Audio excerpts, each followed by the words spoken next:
It's time to gather loved ones together for all the holidays' best spread. Lynn's has great prices on all your favorite Thanksgiving items, from delicious turkey with all the fixings to mashed potatoes and yummy pies. We have everything you need to create your perfect Thanksgiving dinner. Whether it's cooking the traditional meal, completely store-bought, or a combination of both, your best holiday meal starts here. Learn more and start shopping today at linsgrocery.com. Lynn's, where delicious begins. Hey, it's Storyworthy. Today on the show, comedian Jen Kober talks about being arrested and held in a holding cell in her hometown in Louisiana. My mom does not like that I talk about her in my act.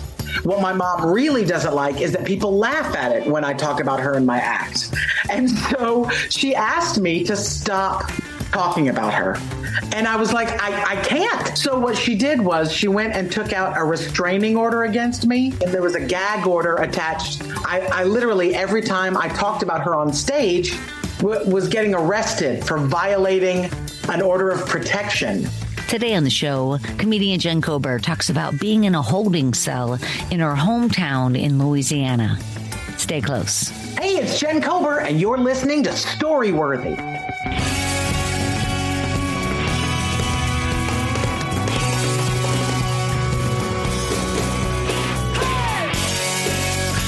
Welcome to Storyworthy. My name is Christine Blackburn, and I'm coming to you from Los Angeles, California. Whether you're a longtime fan of the show of 14 years or you're a brand new listener, welcome to Storyworthy. Now, a lot of you guys may have noticed that I have been MIA for about a month. Jen, do you know what I mean by MIA? I think you mean missing in action. You could say that, or mother in anxiety. Oh, there's a lot of things you could say. But the point is, I have been absent, which is funny because I've never missed a week in all these years. But then recently, at the end of May, I lost my hearing in my right ear. Ugh. I know, right? It's insane. The ENT, I've met with a couple of ENTs now, but the one told me that he sees it about 3 to 5 times a year where people just lose their hearing. It could be from a small stroke that maybe I don't remember having, or it could be from a virus that I had, and again, maybe I didn't know it. But anyway, one night, it was actually May 30th. I was watching television. It was a Wednesday night. Maybe it was a Tuesday. It doesn't matter. What were you watching? And all of a sudden, I was watching, good one, probably this Cate Blanchett, she's narrating these documentaries about the world, like about climate change. But really it's like animals. It's really freaking cool. Like how a bug in Africa could affect the ice caps in the, in the Arctic. Amazing. Like just crazy things about how one thing happens and then it all changes. Anyway, it's a 4-part documentary. Man, it's so good. I can't even tell you. But anyway, so sitting there listening to Cate Blanchett, who I love as an actress. No, but I love her in all, like she's my favorite actress of all time. She's really good. And I remember seeing her in the Woody Allen movie, Blue Jasmine. Yeah. I remember watching it through, and it was on DVD, and then I just started watching it again. Like I loved it so much. I could watch her do anything. I loved her in The Aviator. Yes. And in Notes on a Scandal, of course. She's so versatile. She could be in any era. She's very Hollywood. Like she's one of the few modern day people that reminds me of like old time Hollywood. Like she's glamorous. She's very epic. She's very stunning. She's very magnificent in her presence. Absolutely. I mean, if you're going to lose your hearing to listen while listening to anyone, Cate Blanchett is the person to be listening to when the hearing goes out. I am not kidding. All of a sudden in my ear, it went. Wow. And my hearing was gone. I'm not shitting you. Wow. And I remember I texted my boyfriend like, Tom, I don't know what just happened, but my hearing is gone. I mean, anyway. Did he type back, what?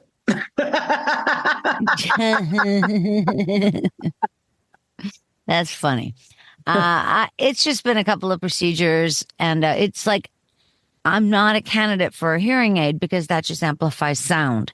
So now what I'm going through, I'm going to get an MRI. I already had a CAT scan of my head, and I'm going to see if I can get a cochlear implant. Oh, which is pretty amazing now that they can do this. They can basically cut off the nerve in the ear and go straight to the brain instead because the nerve is dead or it's not working. Anyway, I've learned a lot more than I've ever wanted to know about this sort of thing, Jen. I love that. So they're going to basically turn your head into a Bluetooth speaker. That's what's going to happen. That's exactly right. And I can even, from my phone, I'll be able to even just play radios in my, like stations and podcasts in my head.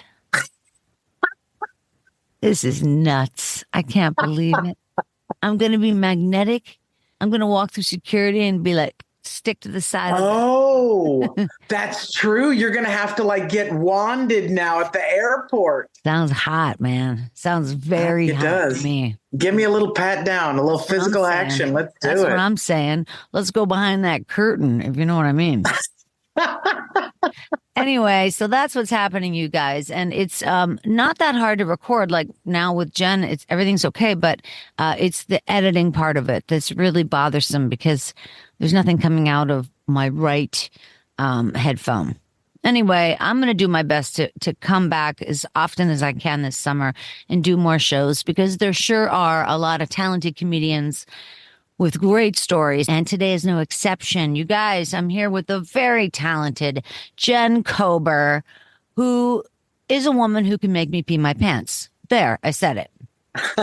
I love being with you. You've been on the show before, and you've also been on My Life in 3 Songs, and I really appreciated that.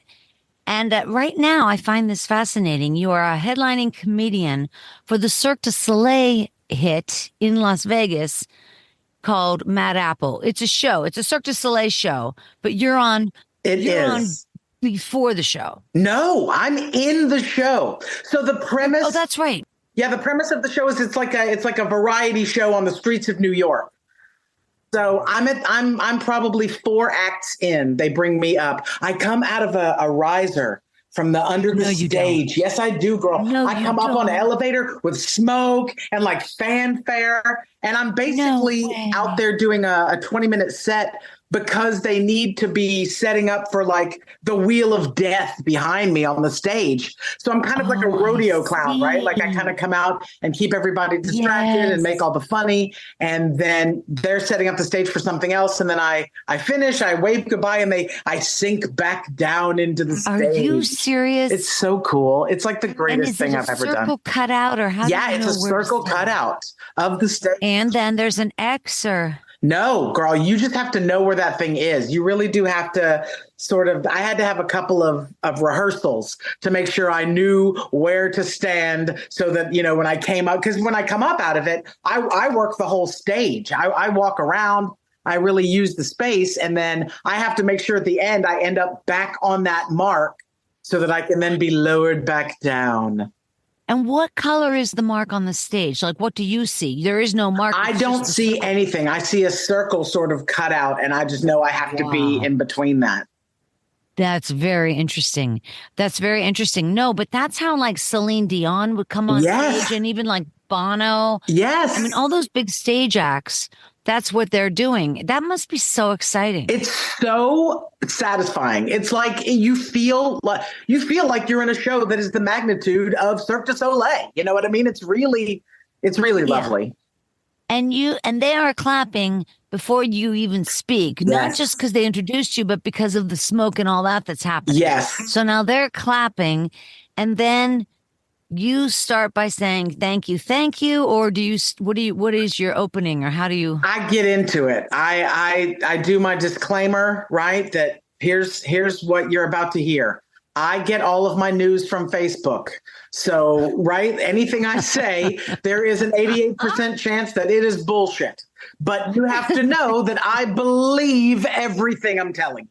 So I kind of launch into it from there. And people are so much fun. That's what's so great about a Las Vegas audience is it really is an audience of tourists. So there are people there. They want to be entertained. Yes. That's why they're there. Yes. Vegas is known for having these amazing shows. So you really are getting an international audience all in one place that are very excited to be there, that are very into it, that are very supportive. They want you to do good. They didn't pay $140 for you to suck. Yeah. Right before me is the girl. Right before me is the girl who swings on her hair, and right after me are some acrobatic. It's a little couple, and he throws her in the air and catches her with a blindfold on.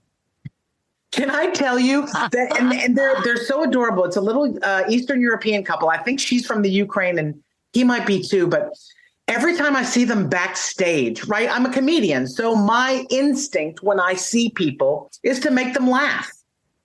Right. But every time I see the guy that throws the little skinny bitch up in the air, every time I see him, I just very solemnly I keep my mouth shut. I don't make eye contact. I just walk past him because I don't want to make him laugh, because I don't want to break his concentration. He is going to drop this little bitch, and it's going to be my fault. So you're a giving person. Yes, I make sure that I never make him laugh. And that's very hard for me. So I hope that little girl appreciates that I am saving her life on the daily. I hope she gets it. Now, let me ask you, when you're doing your comedy, do you have to kind of stay in your lane, stay with your act, or can you refer to I was going to get up on that thing and twirl my hair up, but that's how I lost it. Yeah, something like that. I do all of it. Yes. So I mess with things that have actually happened in the room. I'll reference other acts sometimes. There have been a couple of instances because the acts go in and out. Change. So they change. They change from, week to week sometimes. So there are some acts that they have to set up for on the stage. And so they'll have me go in the audience and literally mess with people in the audience because they need some time to change something on the stage. Diversion. Right. So I love doing that because I will find the oldest man in the crowd and sit on his lap and just launch into him. Right. And Hilarious. It's so much fun. And the audience loves it because they know you're coming up with it right there. Right. Because it's about what's going on right then. And I think they really appreciate that. I think they love that I'm so quick on my feet. And truly, I've met some amazing people because I sat on their lap. I sat on one woman's lap, and she's a football player, a women's football player. Wow. And she still messages me. And I always root for the Cincinnati Cougars. That's the only women's football team I even know, but it's the one she's on. And I send them videos all the time, like go Cougars and have a good, and it was because I sat on this lady's lap. Unbelievable. That is so kind. So it's been a really fun ride with them. And I'm back there September 19th through October 22nd. If you are in Vegas during that time, come see me. That's 5 full weeks, huh? Yeah. And it's 5 shows. 5 nights a week, 2 shows a night. So I do about 10 shows a week with them. And then we're off on Tuesdays and Wednesdays. And those are the dark days. That's when I go enjoy the weather in Las Vegas. Yeah, right. That's when I go cool off at the pool. Hey, isn't it true, in Vegas, that the first 2 weeks of December are always dark? Have you heard that? They are. This show every quarter, I know the Cirque du Soleil shows every quarter take 2 weeks off. Because of the physical toll those kind of shows take on, I'm standing up and doing comedy twice a night, and I know what it's taken out of me. I can't imagine having to have the focus and the body strength and the everything else going on and being that laser focused every night, twice a night, 5 days. It's a lot for them. Cirque du Soleil people, do they just live in Vegas or do they stay in the hotel? No, they live in Vegas. Those guys live in Vegas. Yeah. The juggler is somebody they bring in like me. They bring in the comedian and then there's also a magician. So there's a juggler, magician, and a comedian, and those switch out. Yeah. So That's a lot of fun. I'm so happy you're there. I tell you, I think there's just so much entertainment in Vegas. It's unbelievable. well, what's really great is they come to the show, right? Like Yeah. I did a show and George Lopez was in the audience. I did another show and George Wallace was in the audience. I did another Wow. show and Brad Garrett was in the, because it's Vegas, because these big names play there, and because Yeah, Cirque so du they're- Soleil is Cirque du Soleil. Yeah, they and they're come going the to each show. other's show. That's so Yeah, fun. it's really great. That's It's really really nice. great. Wait, I'm trying to think who you just mentioned. I really like him. Not Brad Garrett, but oh, you know who? George Wallace. Boy, oh boy, he's funny. And the nicest man you will ever meet. so I glad. met him first when Brad Garrett first opened his club in Las Vegas. Right. George Wallace and Louis Anderson and I were all on the same flight. So Wow. I'm literally on an airplane with Louis Anderson on one side of me and George Wallace on the Oh other side of me. God. My face hurt when it was done. I was You like, must have been peeing your pants. I That's have not hilarious. loved being with men this much in a very long time. Thank you both. This has been lovely. They were You are so amazing. funny. Hey, you've also, and we're going to get over to your story. By the way, the title of your story today is My Time in a Holding Cell. My time spent in a holding cell. That means you were arrested, then you went to a holding cell.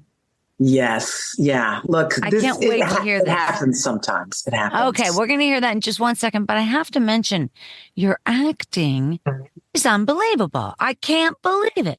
I'm watching Dead to Me, which I adore. Yes. Linda Cardellini, right? Yes. And Christina Applegate. Yes. I love both of I think there were 2 seasons or 3. 3. There's Dead to 3. Me. Yeah, I love that. I watched that religiously. I love that. I love that show. And there you go. You show up there, which Yeah. was so amazing. And you're with Linda Cardellini. Tell me about Yeah. that. I mean, she's just one of the most giving actors I've ever done a scene with. She was very present for me. She stayed for the turnarounds, right? She stayed and did the scene with me. A lot of times in TV, they do all the coverage of the famous person first. First, and while then their the makeup famous- is fresh or while Right, they are. So right. they can leave, essentially. So they can leave and go sit in their trailer while you do the scene with the stand-in, which is Ah. fine. It's just the way it's done. They have a lot of scenes to do. I get it. Sure. But she stayed for the turnaround and did the entire scene with me. And it really made my performance better. I mean, I'm impressed with what I did in that show. And it's because she was so right there and looking in my eyes and just, I wonderful. felt like I was, and she was, it was like butter. It was like, when you Wow. start riding your bike downhill and you take your Yeah. feet off the pedals and you're Get just it. like flying, that's Yeah. what it felt like. She's just a dream to work with. Well, she's just so talented, and everything I see her in, I adore her. She she's really very is good. somebody I always want to see. And Christina Applegate, of course, is also just like flawless. Who I have worked with before. I was on Up All Night. She did a show called Wow. Up All Night with Maya Rudolph and Will Arnett. That was not, I think it only may have done 1 or 2 seasons, and it was an Wow. ABC sitcom a while back, or maybe NBC. I don't remember. I'm going to get that wrong. Yeah. But anyway, it was a sitcom a little while back, maybe 2012 through 14-ish in there. Right. And I worked with her on that, and she was, again, just very dreamy, very nice, very kind. Because, we all know her as a very distinct character, right? Sure. That Kelly Bundy, Sure. who we all know her as. It's very hard not to say Kelly Bundyisms to Christina Applegate when you're meeting her. Yeah, because I can imagine. And that character is so opposite her, because that character was Yes. so immature and so Complete. flippant and such a bubblehead or whatever you call it. Yes. And she is such the complete opposite. And I'm so glad that part didn't typecast her and that she was able. Some people can't get out of that. You know what I mean? There's some characters you're just not going to see them do anything else because what they did was so iconic and so them and whatever. Right. And it was so nice to see her be able to break out of that and get to do so many other things and show us her range. She's very talented. Let me ask you, when you auditioned for Dead to Me, was it 1 audition or 2 or 3? I didn't even really have to audition. I sent in a self tape of me. I got a message from the casting director who was someone I knew, right? And the showrunner was Liz Feldman, who I also know from stand-up comedy. And so she sent me a message because she knew I was Jewish. Yeah. And she said, do you know the mourner's Kaddish? I'm like, are you kidding me? Do you know how many dead Jews I know? Let's do this. So she says, send me a tape of you saying the mourner's Kaddish in Hebrew, and I'll let you know what works. Wow. And I sent her the tape of it, and the next day I was on set. Wait a minute. Could you do it then? Yeah, I know it in Hebrew completely. Amazing. Backwards, forwards. Yeah, of course. Did you have to know that for a bat mitzvah or what? Well, yeah, I did a bat mitzvah, but it was just, I went to a Jewish summer camp for years when I was a kid. Henry S. Jacobs summer camp in Utica, Mississippi for the Southern Jews. And so they taught us all of the prayers, everything in Hebrew. And so, I knew all the pronunciations and the tune and that is so fantastic. It's very sing-songy, right? There's a rhythm to it when you do it. And so, because I knew, and I called my grandmother and I was like, you're not going to believe what knowing the mourner's Kaddish just got me. I just got cast in the greatest show on television because I knew the prayer over dead Jews. This is the greatest thing ever. Like I have never been so happy with my, Hebrew studies as I was that day. It's one of those things that you learn and you're like, I'm never going to use this. Why do I know this? Can't I shake this shit out of my head? And sure enough, here it comes. That is so perfect. It was a win-win for them. Yes. Obviously, you win too. So that was really exciting. And then you've done other iconic shows like American Horror Story. Yeah. And was okay, wait, you were on season 6, 7? Season 10. I was on season 10. Season 10. Season 10. It was in that big house. It was in a house. It was set in Provincetown. So, and it was a double. So the first half of the season was set in Provincetown in a house where they kept eating blood or drinking blood to it was very Little Shop of Horrors. And then the second half of the season was alien based. And so, and people played characters in both halves of it. And so it was very out there, but it's so also exciting. Incredible to do. I mean, Ryan Murphy is a genius, and to have worked on anything he touched was amazing to me. I got to work with Finn Wittrock, Macaulay Culkin, Francis Conroy, Evan Roberts, Sarah Catherine Paulson. It was just an amazing set to Sarah even be. Paulson, she's another one. She's just like such a glamorous. She's a chameleon when she acts. Yeah, and well, we had to shoot the scene that she was in with me. We had to shoot the first half of it, the part that she wasn't in, without her, because she was making American Crime Story Impeachment. She was playing Linda Tripp in that Ryan Murphy series. So we shot the first half of it. I know. Unbelievable, right? Transformed. I know. You never would have known it was her. If you didn't know Sarah Paulson was in it, you wouldn't have even thought it was her. It was I know. I hate when pretty people are also very talented. It really pisses me off. So good. But she's great. She was great in that. So we shot the first half of it, the part that she wasn't in, while she was doing that. And then we came back and shot the second half of the scene when she was available to do it. So I got to be on the set with her and without her. And it was very interesting. It was a really amazing set to be part of. Yeah, no kidding. And Sarah Paulson's like one of those actresses that might be whisked away to do a movie in Venice, Italy, and then she might whisk away to do something like she's just so like international. She's like a Cate Blanchett in a way. Yeah, yeah. Absolutely. And she's done it with TV, right? Cate Blanchett is all film. Sarah Paulson has been, true. I mean, I don't know if you ever watched Studio 60 on the Sunset Strip. It was like a show that was sort of a West Wing version of what Saturday Night Live was like. Yes. But it is an incredible show, and she's great on it. Great. So what's it called again? What? Studio 60 on the Sunset Strip. I need to watch that. I bet my kids would love it too. And Bradley Whitford are the male leads. And then good. Well, I'm gonna make a note of that. Good one. Yeah. And then more recently, you've been on one of my favorite shows in years, and that is Hacks. Brilliant Gene Smart. Yes. And the equally brilliant Hannah Einbinder. And here you are playing a heckler in the audience. So Gene Smart is coming out to do comedy in the big Vegas showroom. No, this actually, she's on a lesbian cruise in that episode. Oh. She's on a lesbian cruise and she's performing for like 400 lesbians. So with the day we shot that, it's me in a room with like 400 women. And then, and I was supposed to play another one of the parts, but I was already on a CBS show called How We Roll. So I couldn't do the bigger part. So they were like, well, will you come in and play the heckler? And they were like, it's just a 1-day shoot. I was like, 1 day with Jean Smart?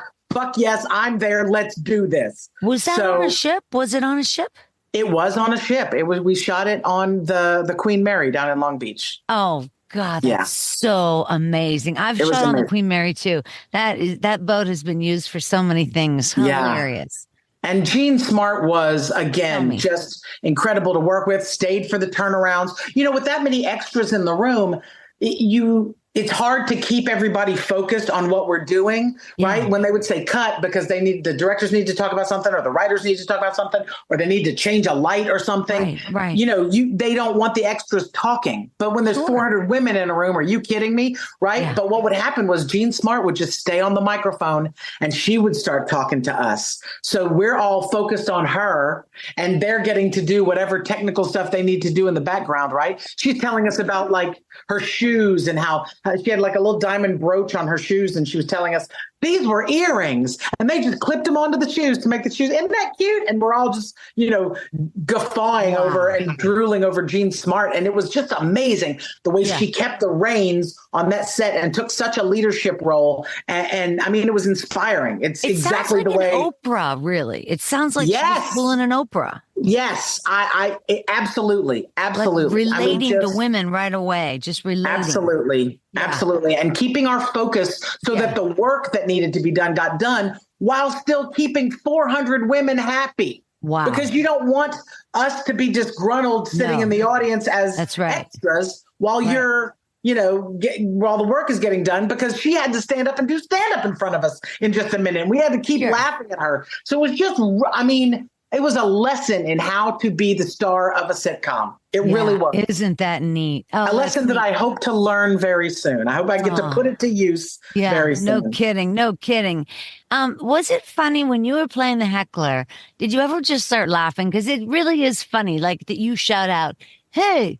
Yeah. Do you remember what your line was? Yeah. She says, she points to me and she says, oh, this lesbian didn't like that joke. Yeah. And she says, I said, don't worry, honey, you're not my type. Right. That's what I said to her, which is so funny because she's not. I am not into blondes. Well, she's very tiny. That woman, Jean Smart, she's very tall. She's very slender, but she's very tall. Interesting. She's probably 5'10", 5. I mean, if she's not 6 feet tall. Yeah, no she's kidding. Tall. And they put her in heels. I'm so happy for her, like as an older woman, to get this. I agree. Break. Because the clothes she gets to wear and stuff are so great. Yeah, she is. And the writers on that show and the showrunner, the creators are so passionate about that story and so invested in those characters. And they really just are using every bit of her talent, right? They are really mining her. And I'm sure that she's in turn, you know, inspiring. It's the whole thing is just such a, it's so good. I don't know if you've seen season 3, but it's so good. Very exciting. You got to be a part of that. And then next thing you know, you're in The Mandalorian. Yeah.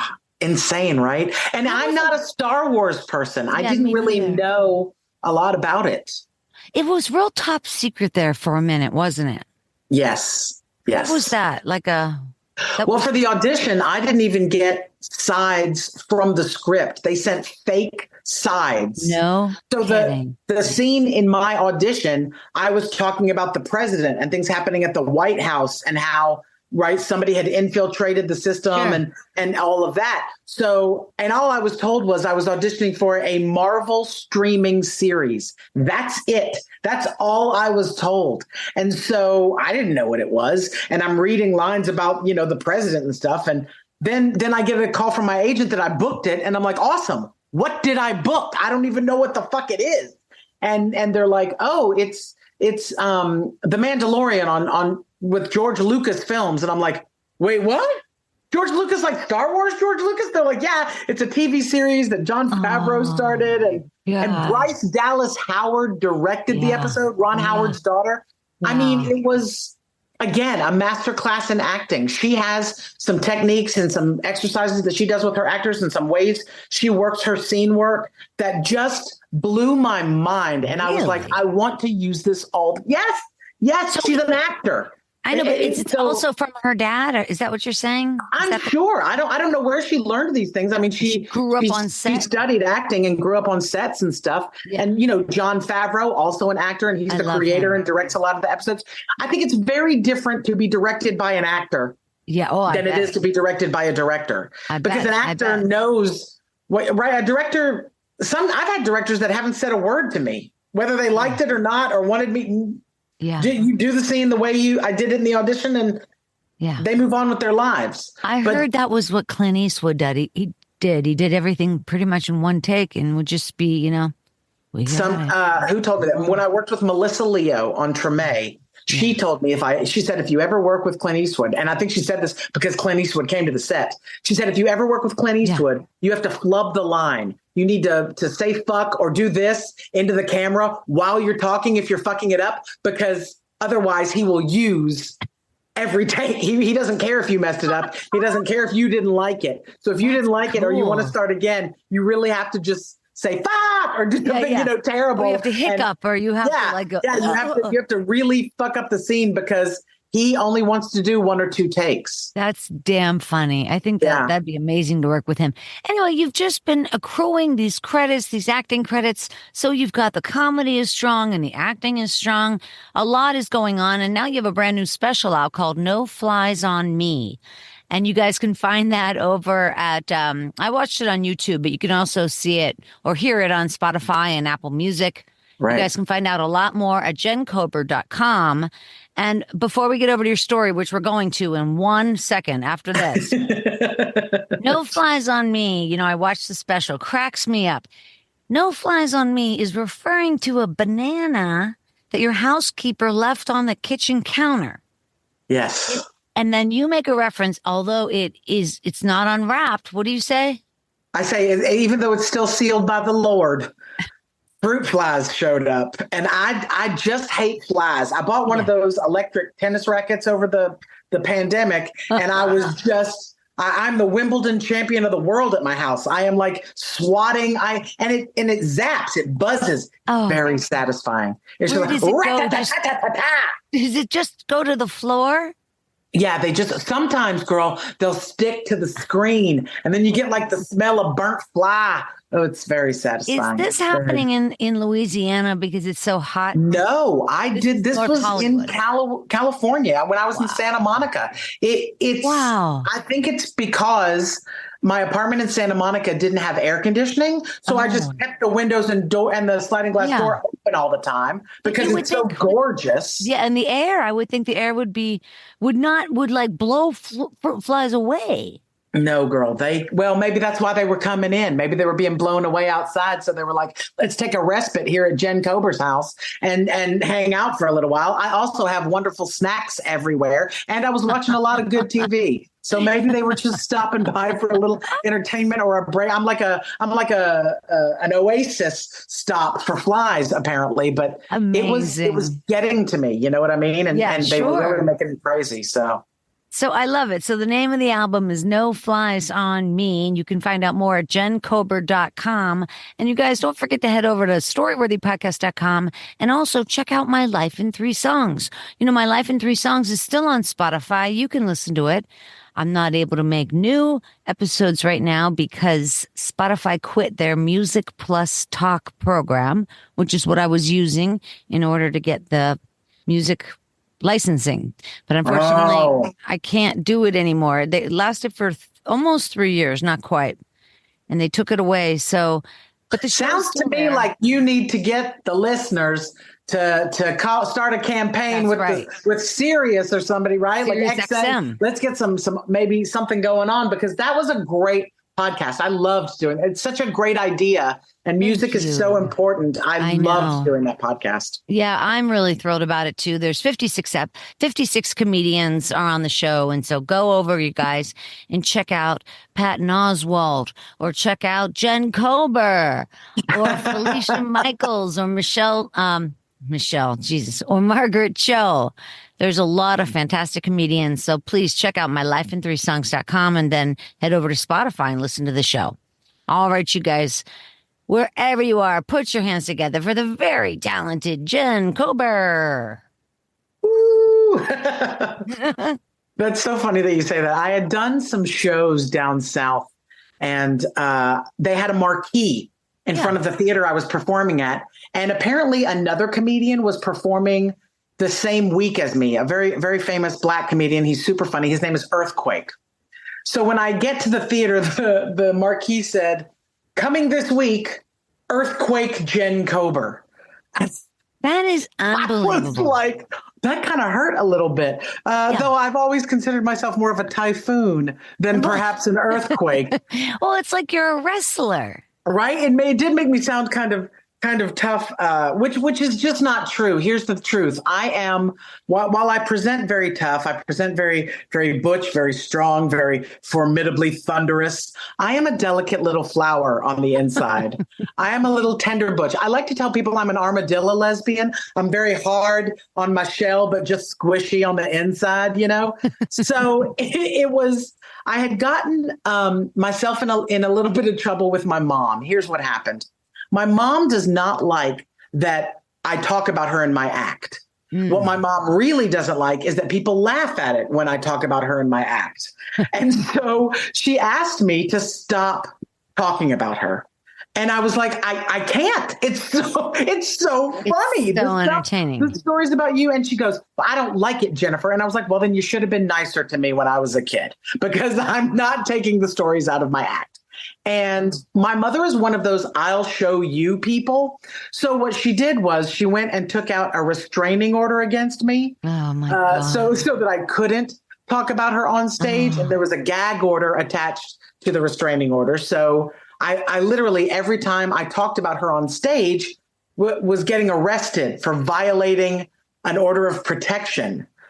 So like on the fifth time, watching that, who was? Well, what was happening was my mom was sending a detective to the show and if I talked about her, I had to then go turn myself in. Look, I don't know what recognizance is, but I have a shit ton of it because I kept getting released on my own recognizance.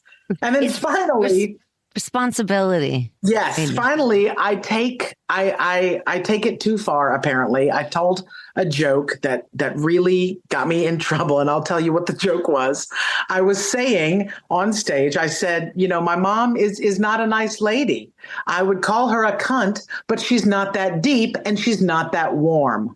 So oh my God. I had to go turn myself in the next day for telling that joke. That joke was like literally written on a Post-it note on my file. That's what made me laugh so hard about this. So I had to go turn myself in to the sheriff's office in our little town in Louisiana. Now, what's so funny is I went to high school with all of these deputies. Okay. I know them all very well. I wrote English papers for the sheriff. Do you know what I mean?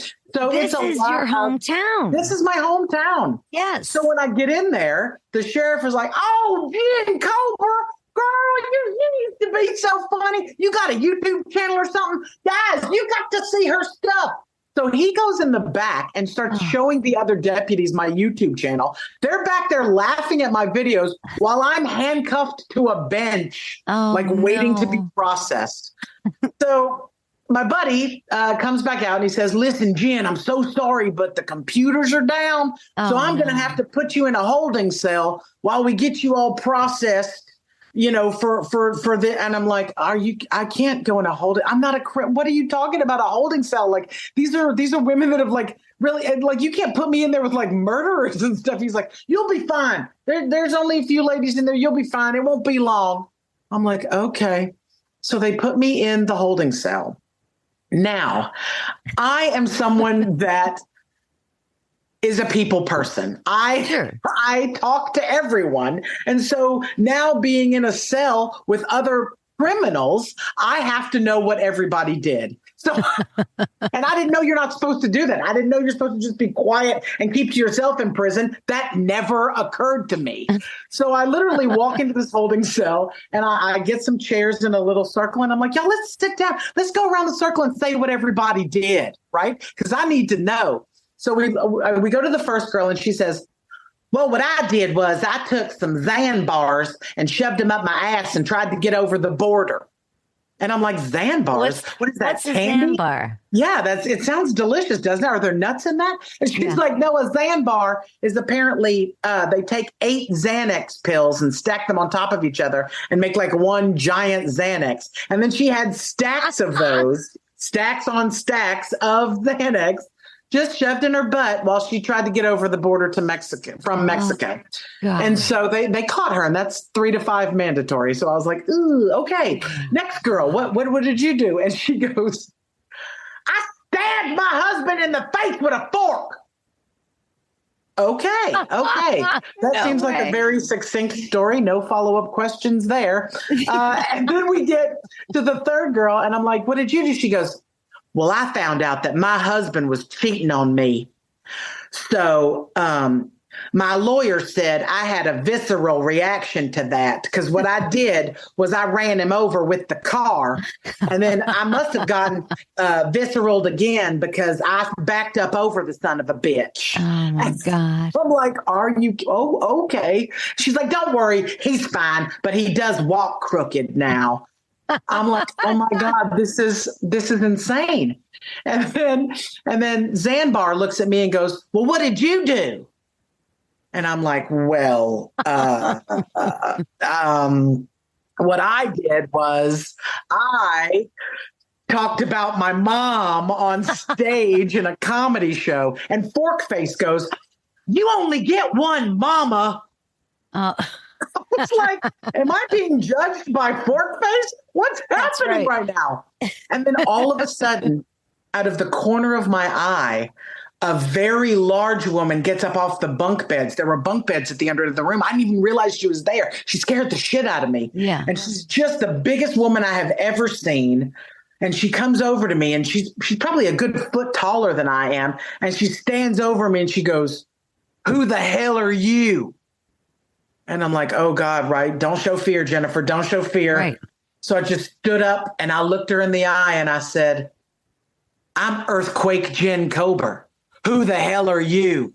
And that's how I got to keep my fruit cocktail at lunch. That's really what happened. Oh my gosh.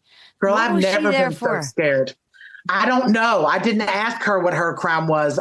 I imagine she probably just whack-a-moled somebody, right? She looks like she could just take her fist and pound men into the cement. I mean, she was, it was scary to me. Did you recognize any of the women in the holding cell? I from did your not. life there? I did not. Thank It could have been goodness. it could have been one of your siblings' friends, or it could have been anybody in a small town. I did, but I will say this: while I was when I came back out to get processed, while I had, they put you in the jumpsuit, the orange jumpsuit. When I came out of that and got out of the orange jumpsuit, I was getting back into my regular clothes because I was leaving. I was getting, again, released on my own recognizance. And that's when the little lunch cart got wheeled in. And the kid pushing the lunch cart goes, Jen Kober, hey, what are you doing? And I'm like, yes, this town is too fucking small. This is not good. Let me So ask you. there was a kid who I had taken civics class with. Oh my God. Right back in the day. So And he stayed in the county politics or whatever. He stayed in civics. Yes. He stuck with the government. Yes, he did, in a manner of speaking. It's just so funny. Did you ever at any point say to yourself, well, this is going to make a good story? Absolutely not. I literally in my head thought I will never be able to talk about this. This is just something I want to etch a sketch, shake out, and never think about again. Really? Because it was It was painful, right? It was Really my upset you, mom yeah. kept having me around. Like my mother waged war against me. We did not speak for 7 years Yeah, when this that's all so kind of went sad. down. And this kept happening, over a series of years. Wow. Now she and I have since reconciled. Things Wow. are good again, as good as they can Wow. be. It's one of those things you just have to sort of, my mother doesn't want to address what she did. She just Sure. wants to forget about it and start over, which Right. is also it's very hard to forgive someone who's not sorry. Yeah. You know what I mean? But you Except have to do that for your own sanity. That's right. And it's sometimes you do have to realize, like, a lot of parents, like I know my mom got married at 18, and by the time Yep. she was 30, had 6 kids. So Yep. of course, no higher education. So in ways, there's a bit of an arrested development possibly going on Yes. Yes. in our parents' generation because Yeah. they didn't get to fool around in their 20s in college, Right. My mom got married when she was 16 Oh, and had wow. 3 kids by the time she was 26. No and kidding. And I love my mom. She is, if you met her, you would think, oh my God, how could you ever have been mad at this woman? She's really charming. She's very personable, but also she's very controlling. She's an Aries with a Scorpio rising. I didn't have a chance. You know what I mean? Like she's very, very wants her hand and her grip on everything. So Wow. So that again, it could be where she is at. Like, it's so funny because when we grew up and we were little, we didn't even realize our parents were people. Nope. So now when you look at them, you realize, like, oh shit, Yeah, you're only yeah. 26. Yeah. I see. When I was 26, I was fucking around, right? Yeah. And that's what I spent the 7 years that I wasn't speaking to her in therapy, like trying to unpack and process all of this. And what you end up learning, and as you grow older, you realize this, the more people you meet, the more experiences you have, is that hurt people hurt people. If you've been hurt, you are, I just read a statistic the other day that said, if you were ever spanked in your life by your parents, there is a 100% chance you are going to hit someone out of anger in your life. 100%. Wow. It's going to happen. Now, whether it happens to you spanking your children or you hitting someone out of anger during an argument or whatever it is, if you were spanked, you will hit someone else. Trying to think who I might have hit. Well, but you know what I'm saying? Like I do hear you. It's interesting. If you have kids, I would never spank my child. I would talk to them. I would do all kinds of things, but spanking a child is something I would never do, no matter how angry they made me. Right. But the instinct is there. Sure. Right. There have been a couple of times when my niece made me so mad and I was like, oh, let me put this hand down. Let me give you a taste of the back of my hand. Arms, it's the instinct is there for me to do because it was done to me. Yeah. And so it's a very difficult cycle to break, but it really is. I have one kid and they're 17. And I do say often to them, like, hey, Bam, how's your childhood going? Like how's everything now?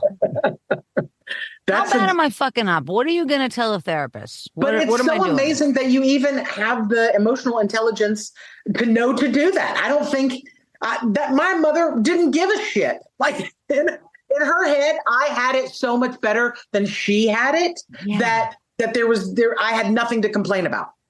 Because she wasn't physically abusing me every day or verbally, attacking me, though she was very passive aggressive with her words. And I don't think she realized how critical she was because because she was immature. Yeah, exactly. And it comes down to education. I didn't have my kid till I was 41. Wow. I didn't even think to have a child. I didn't even pull the goalie till I was 41, as it were. So I had some experiences. I had a life. Yes. I had a couple of marriages. I mean, you know what I mean? I had already lived so that when I had my baby, I was 100% invested and I still am, really. Yeah. And my mom was a baby when she had babies. And because my dad, that's what you're saying. Yeah. And my dad was is a doctor. And so he was doing a residency when we were very young. So he was gone all the time. We lived in a place where she wasn't near her parents or his parents or, so my mother, I think, felt very isolated with us. Of course also, she was. And for God's sake, I know just from babysitting my nieces, children are 24 hours. You do not get a reprieve. There is no break. Maybe they go to school and you have maybe 3 hours, but in those 3 hours, she's cooking dinner and doing shopping and cleaning a house and laundry. I mean, it's just fucking nonstop to be a parent. It's nonstop for several years. And then at about 16, it slows down big time. And it depends on how many you have, too. Like for me, she's spaced us out. There's 8 years between me and my youngest sibling. So that's nice. Yeah, she got a little bit of a reprieve there in the middle, maybe, but it's a lot of work. Having children is a lot of work. There's a reason that I am a lesbian. I didn't have to go in the army. I didn't have to get married, and I didn't have to have kids. Beautiful. And now gay people are trying to do all of those things. I don't know why, but I know a lot of lesbians that have kids. I know. To me, it was the one thing we were going to get clept out. Like, I was like, oh, there won't be an oops moment. If I do want to have children, I will plan that. I will be ready for that. I will be prepared for that. Right. Yeah. So, yeah, my girlfriend knows when to pull out. I'm very lucky. You're so funny. She's so pretty, by the way. She's very I know. beautiful. I adore her. I won the jackpot. I know. You are like smitten is what you are. I am. She's, you know what it is? She is one of the kindest human beings I have ever met in my life. And she calms me instantly. Like I'm a little firecracker sometimes. I can be kind of an ogre and kind of a bear. And she just puts her hand on mine and I'm like, all right, you're right. Let me bring this down. That's so nice. She's amazing. I love her. You know what that is, though, is because, I mean, at least I think this is what, for me as a comedian and at least what I do, is my power is my words because I'm thinking quickly. So I don't have any other power. Like this is what's doing the trick, my mouth. Yeah. This is how I can get a result. So it's so instinctive to jump on certain sentences and words. It's really hard. And then you can't take it back, even though you might want to say, no, that was just an obvious thing to say at that time. Right. And we do a lot of that. There's a lot of times I have to look at her and be like, baby, I'm a comedian. I'm so sorry. That just, it flies out of my mouth. Like I can't even stop it. You know what I mean? That's your power. I was just being funny. I'm very lucky. She's very understanding. She gets me. She gets what I do. And I won the jackpot. I really did. Yay. I'm so happy for you. Thank you. You guys, make sure you check out No Flies on Me. It's out right now. It's by 800 Pound Gorilla Media. Yes. And you guys can watch it right now as we speak over on YouTube. Also, check out jenkober.com. It's very simple, jenkober.com. And then don't forget to check out Story Smash, the storytelling game show. It's going very well, and we're very excited about it. Next show is August 10th at the Lyric Hyperion in Los Angeles. Just go to storysmashshow.com for more information. All right, you guys, we're going to wrap this up. Thank you again so much for listening, and I apologize for the time off. But with over 840 stories in the catalog, I bet there's some you haven't heard. So go back, you guys. Listen to StoryworthyPodcast.com. Okay, you guys, one more time on behalf of the very talented Jen Kober. Thank you. Thank you. This was so fun, as always. I love talking to you. Thank you. My name is Christine Blackburn, saying, make it a story-worthy week.